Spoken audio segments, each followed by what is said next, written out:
Ibu Sari, di dalam nama Bapa, Anak, dan Roh Kudus. Amin.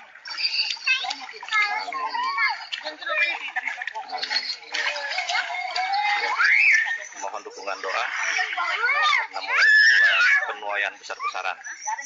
Ya. Ya.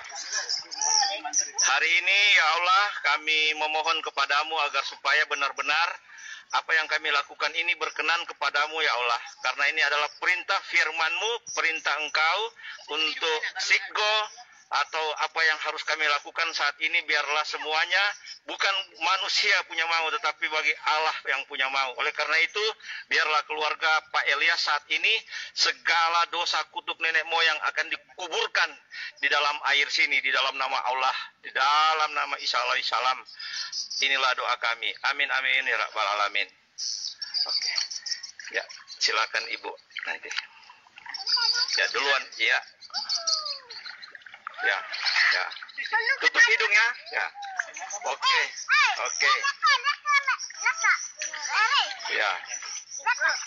Ya, gantian yang gendong adek, nanti yang sudah gendong adek. Ya. Ya. Ya.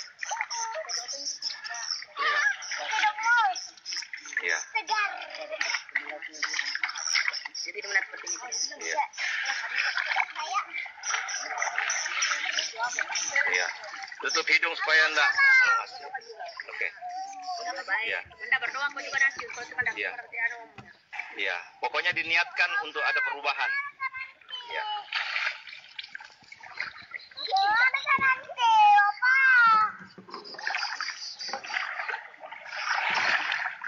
Amin. Ya. Ya, peluk anak.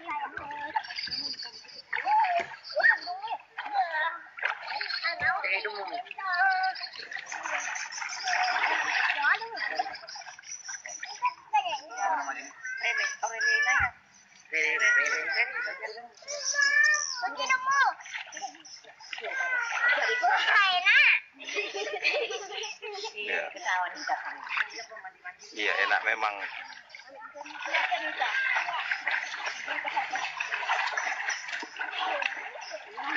Ya, gendong adek.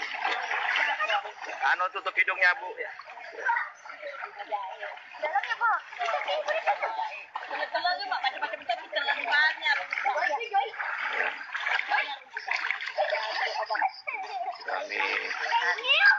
Kami baptiskan Ibu Sari di dalam nama Bapa, Anak, dan Roh Kudus.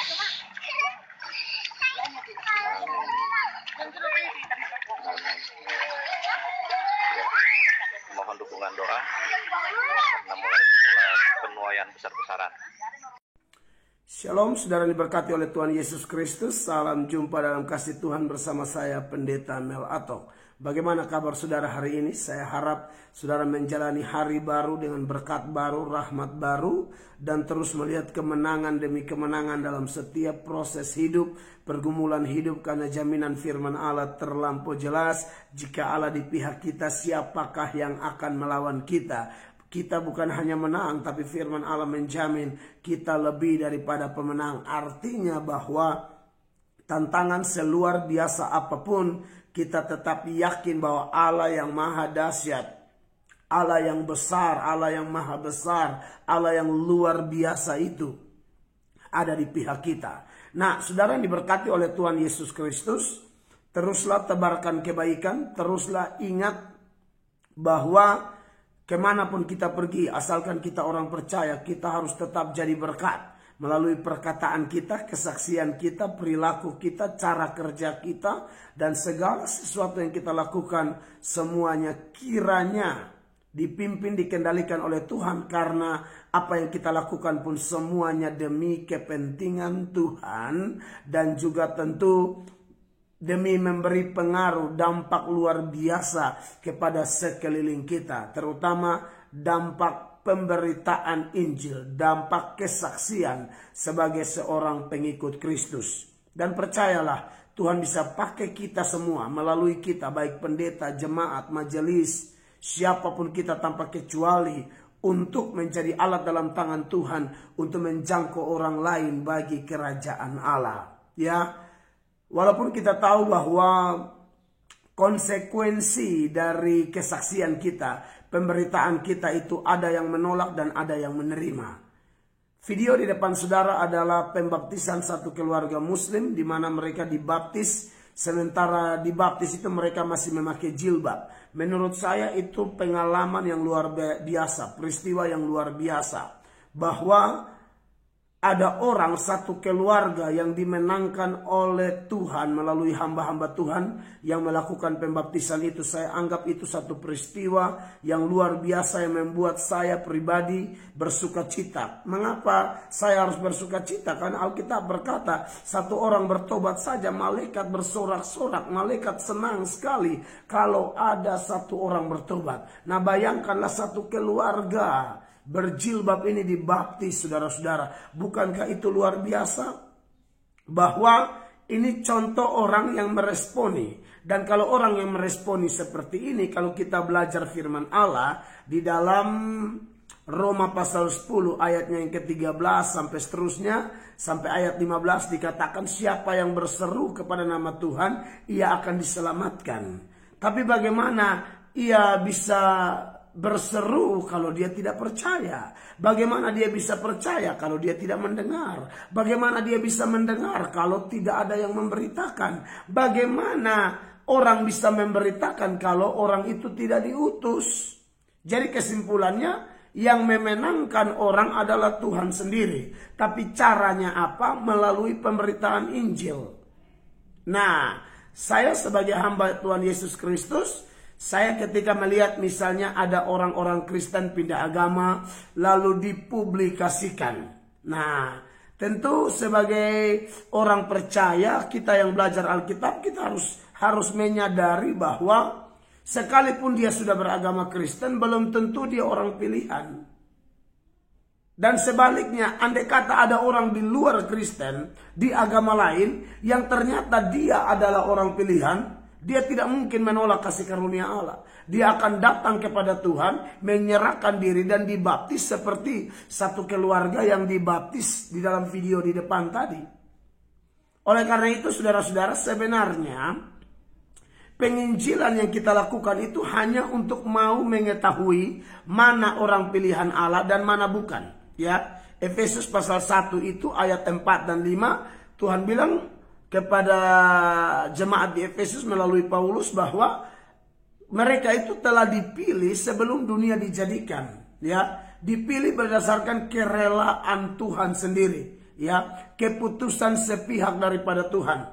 Roma pasal 9 ayat 15 mengatakan Allah akan bermurah hati kepada siapa Allah mau bermurah hati. Allah akan berbelas kasihan kepada siapa Allah mau berbelas kasihan. Jadi sebenarnya kita hanya memberitakan, tidak usah paksa-paksa orang, mengiming-imingin orang dengan sesuatu yang istilahnya menggoda dan akhirnya orang bisa percaya. Saya tidak anti dengan metode bantu orang. Bantu orang ini bisa jadi metode, tapi sebenarnya itu memang tuntutan firman Allah. Kita harus berbuat baik kepada orang, toh.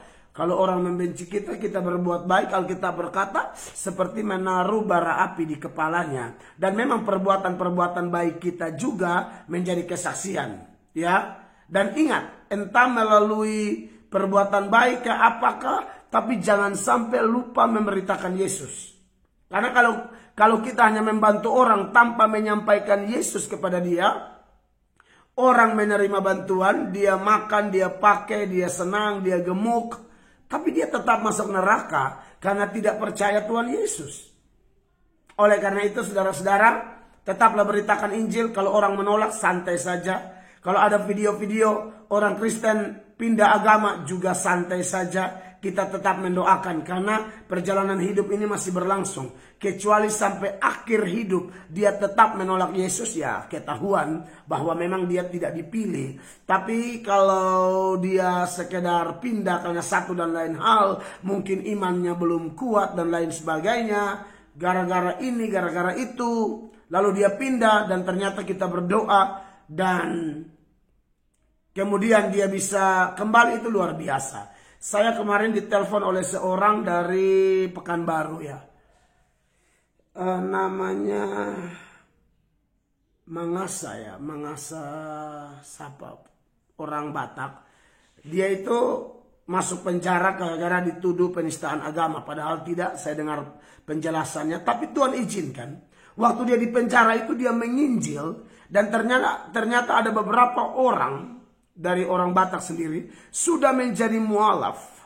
Tapi ketika diinjili oleh saudara Mangasa ini, akhirnya bertobat kembali. Nah, artinya begini. Ini pengalaman yang terjadi. Dan saya sendiri sering ditanyai, Pak Pendeta, ini saya sudah pindah agama. Sekarang saya mau masuk kembali Kristen. Tuhan terima saya atau tidak? Saya bilang, kembalilah saudaraku. Tuhan pasti terima engkau.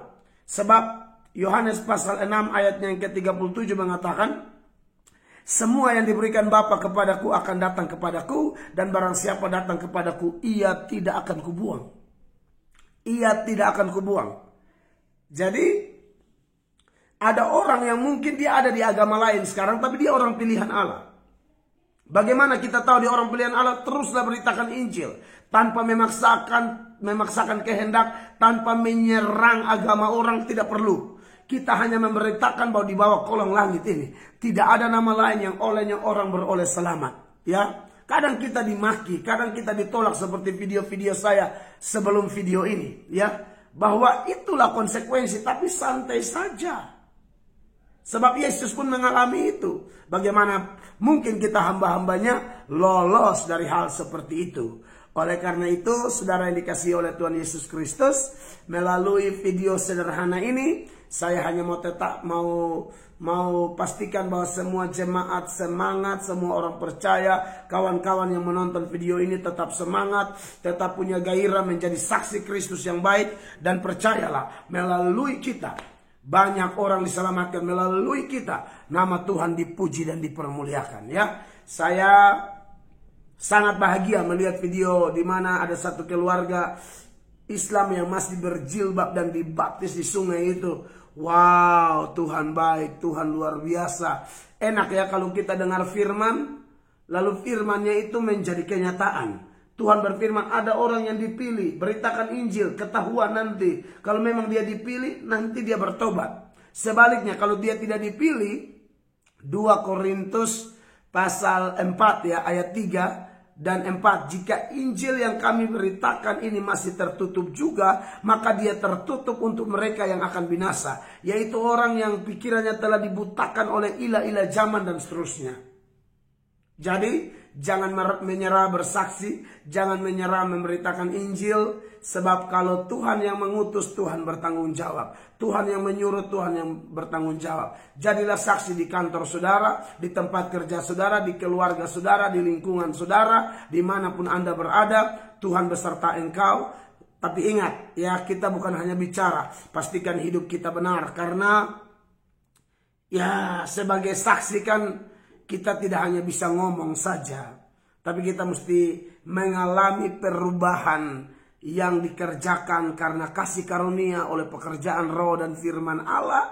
Sebab firman Allah berkata, dengan apakah seorang muda mempertahankan kelakuannya? Dengan menjaganya sesuai dengan firman-Nya. Yesus berkata dalam Yohanes 15 ayat 3, kamu sudah bersih karena firman yang kukatakan kepadamu. Ya, 2 Timotius 3 ayat 16, segala tulisan yang diilhamkan Allah memang bermanfaat untuk mengajar, menyatakan kesalahan, memperbaiki kelakuan, mendidik orang ke dalam kebenaran. Ayat 17, dengan demikian setiap manusia kepunyaan Allah diperlengkapi untuk setiap perbuatan baik. Jadi dengan perbuatan baik ini Matius berkata dalam Matius 5, supaya orang memuliakan Bapa di sorga dengan melihat perbuatan baik kita. Jadi ada keselarasan antara pemberitaan tentang Yesus dan karakter Yesus yang kita miliki di dalam buah-buah kehidupan kita. Saya Pendeta Mel Atok, melalui video yang sederhana ini kiranya menyemangati Anda di hari ini.